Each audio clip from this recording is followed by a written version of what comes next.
US government, as we all know, has a debt of around $28 trillion, which is the biggest and the largest in the world. And on October the 28th, they can possibly, October the 18th, they can possibly go on default. And if that happens, that will be the worst disaster than the 2008 Lehman's default, which basically shake the whole world. And the one time the company Standard and Poor, they also decreased their rating from AAA to the lower level. And this can be a disaster situation not only for US, it can also be a disaster situation for the whole world. And this will create a new reality, a new world. Basically, what has to be done, that they have to raise their debt level to be able to meet the present debt level, the $28 trillion, they have to raise the level. Or what the other thing they can do, they can probably print more money.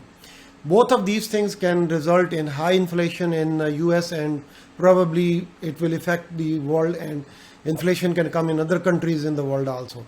So they have to probably try and avoid that. Otherwise, this will be a very, very bad situation.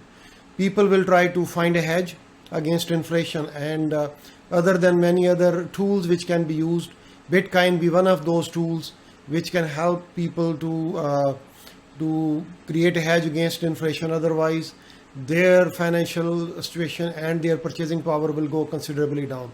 So guys, consider that. Watch the date, October the 18th. And also keep looking at the price of Bitcoin, which again has gone down to 43,000. And it might jump considerably. A lot of money can move into that if, in fact, in trillion of dollars. If the government goes, and even if it looks like that the US government will basically default, very likely they will be able to resolve this problem. If they can't, that will be a real disaster for the whole world and for the US government and for the people of the world as a whole. Thank you.